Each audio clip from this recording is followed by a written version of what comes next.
Boa tarde, presidente, a mesa diretora, meus colegas vereadores. Seja bem-vinda, Gabriela, que Deus abençoe esse mês que estará conosco.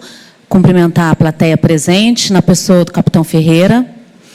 Cumprimentar a todos que nos acompanham também pelo canal do YouTube. E eu quero começar externando os meus sentimentos à família do Daniel Andrade, né? Hoje pela manhã recebemos aí a triste notícia do falecimento, então que Deus o receba e que ampare e conforte a família, familiares e amigos do Daniel.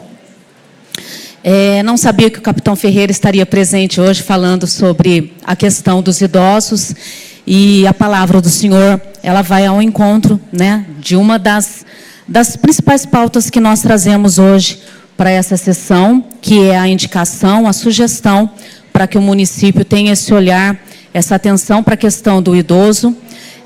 Fizemos a sugestão de um centro-dia, mas, na verdade, o nosso propósito foi trazer o assunto para a discussão, foi realmente provocar essa questão que eu vislumbro ser de extrema importância. Nós estamos falando do idoso e nós estamos falando de pessoas que merecem o nosso reconhecimento, a nossa valorização. São pessoas que tanto se dedicaram, que tanto contribuíram para o nosso município, e o mínimo que nós, como cidadãos, como agentes políticos, agentes públicos, o mínimo que nós podemos fazer por eles é oferecer um pouco de qualidade de vida para esses idosos. Fiz uma postagem falando sobre a sugestão do centro-dia, e a partir dessa postagem, e eu gosto de fazer essas postagens, que eu acho que é uma forma da gente ter um termômetro, é a partir dali que a gente começa a receber sugestões, críticas, comentários.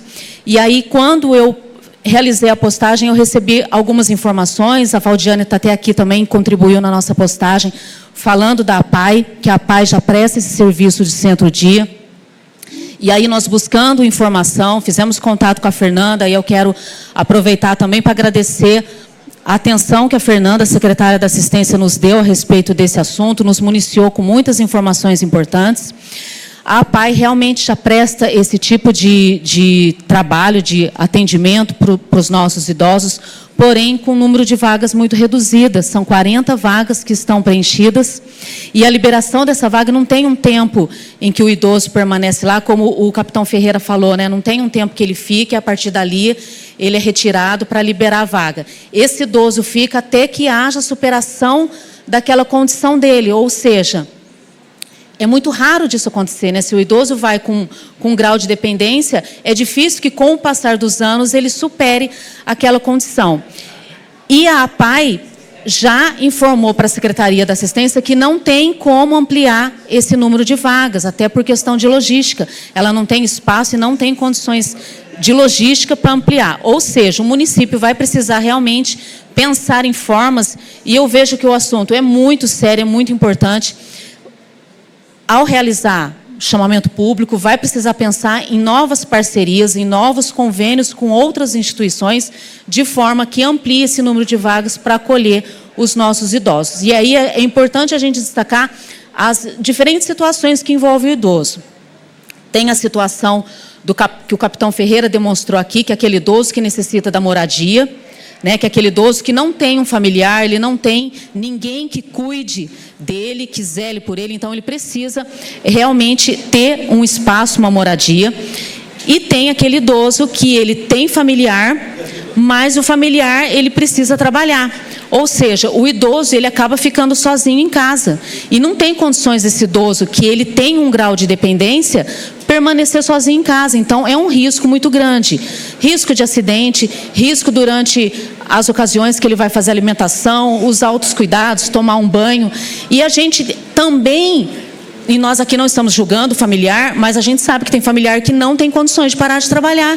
Quando a gente fala numa família que tem uma condição financeira razoável, ela consegue pagar um cuidador, ela consegue colocar numa clínica particular. Mas e aquele idoso que ele é cuidado pelo filho ou pela filha, enfim, pelo familiar, o familiar não tem condições de parar de trabalhar, não tem outra parente que possa olhar esse idoso, e esse idoso tem que permanecer o dia inteiro sozinho em casa.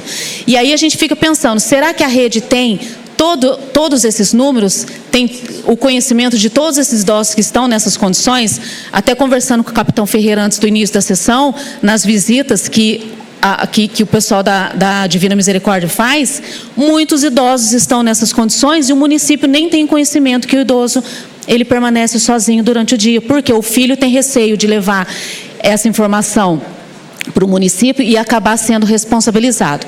Então, eu vejo como um assunto de extrema importância e urgência para que o município tenha esse olhar. A Fernanda já me garantiu que o município já está com esse olhar. Na questão da moradia, tem já um trabalho sendo realizado para parcerias com o Estado no programa Vida Longa. Parece que existe uma pendência na questão do terreno, mas que isso não tem mais a pendência. Mas que bom.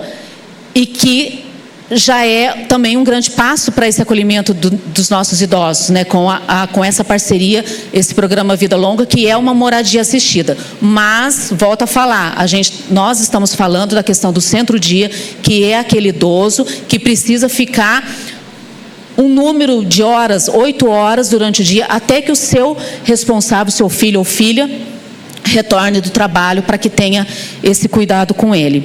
E aí a gente tem os graus de dependência, né? A gente tem a questão do isolamento social, a gente tem a questão daquela família que existe uma violação de direito e esse idoso também precisa ficar nesse espaço. Às vezes o familiar sai para trabalhar e o idoso ele fica em situação precária e que ele precisa desse cuidado. Então, aqui segue o meu apelo e eu aproveito o gancho também para fazer um apelo também pelo que o capitão Ferreira expôs aqui. Eu acho que é algo realmente que precisam as secretarias envolvidas, as pessoas envolvidas nessa questão da assistência, ter essa prioridade, essa atenção e abrir esse diálogo com o prefeito para que possa aí encontrar soluções, não só para essa indicação que eu trago a respeito do centro-dia, mas para a questão do problema aí que o capitão Ferreira nos trouxe. Queria também comentar sobre o próximo requerimento, que é a respeito de uma indagação que nós fizemos à Secretaria da Saúde com relação ao cordão de girassóis. Também fizemos uma divulgação aí a respeito desse cordão de girassóis e ele é um pouquinho... Não existe um consenso, na verdade, sobre o uso desse cordão. Algumas pessoas concordam com o uso, algumas pessoas discordam do uso desse cordão, que é uma forma de identificar as pessoas com deficiências ocultas.